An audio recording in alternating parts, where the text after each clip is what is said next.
As I mentioned previously, much of Learning Director is learning about sprites and how to manipulate and manage sprites. One of the main tools you'll use to do this is the Property Inspector, so that's why I usually keep it open.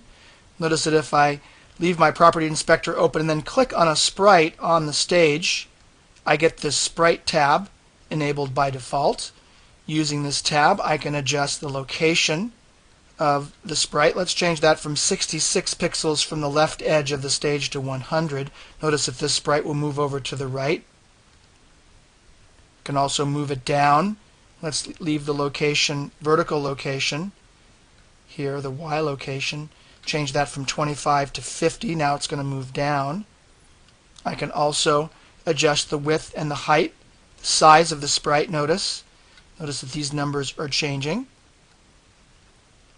The ink is a special feature of Director, a little bit hard to describe and define, probably easier to talk about. I think the first couple there, the most important ones that I use are the matte inks.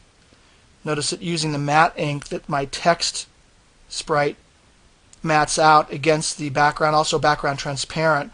Compare that to the copy. With the copy you see this white text box there, so real common property that you'll want to manage with many sprites, including most text sprites, is changing the ink. You can also change the transparency down to 0. Will make it completely invisible. You can also animate all of these properties, which I'll be getting into shortly.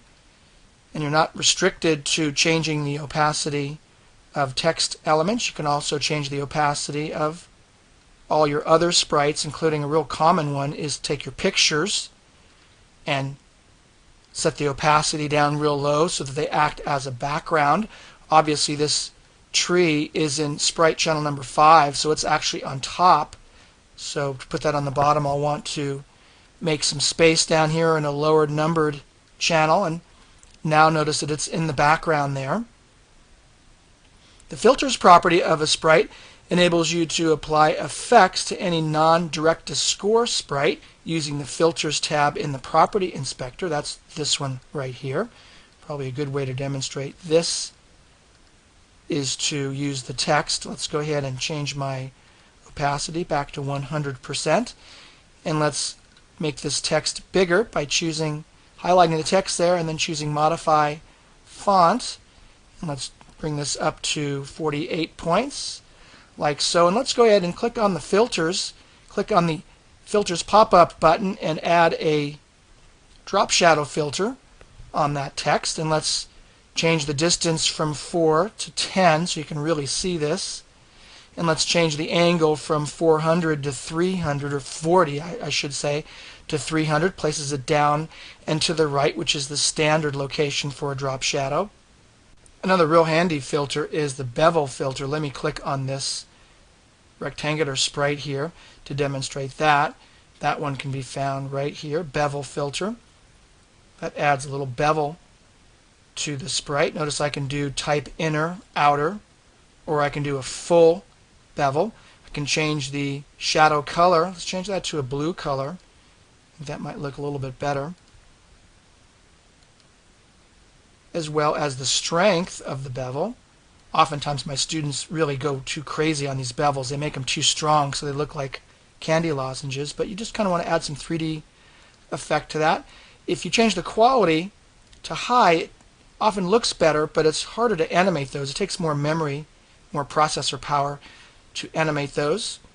So I recommend if you're going to animate your sprites using the filters, I would go with a low quality while the sprite is moving or being animated, and then shift that to a high filter or high quality after it's done animating. Notice you can also change the highlight color and the shadow. So there's a lot of experimentation that you'll want to do with the Sprite Properties tab here and the Filters tab. Another property that I should mention here is you can also give each sprite a unique name. You can assign a name by using the Property Inspector and then view the sprite by that name in the score and on the stage. Otherwise it gives you the name of the cast member. So let's try that with this photograph here. Click on the photograph, then click on the Sprite tab. Let's give this a name, Palms. like so. Notice that it has the name right there. Palms. I can also do picture 1, for example. Assigning a name this way allows you to refer to the sprite by that name in Lingo or JavaScript syntax and not just by the channel number that it occupies. You can then move a sprite to a different channel and not have to worry about changing your scripts. Editing scores and code scripts is much easier when you refer to a sprite by its name. I'll be talking more about Lingo and JavaScript syntax a little bit later in this tutorial. Now there's a lot more to working with sprites than I've introduced here in this movie. So let me now move on to the next several movies and go into more detail about working with sprites here on the stage and also the score.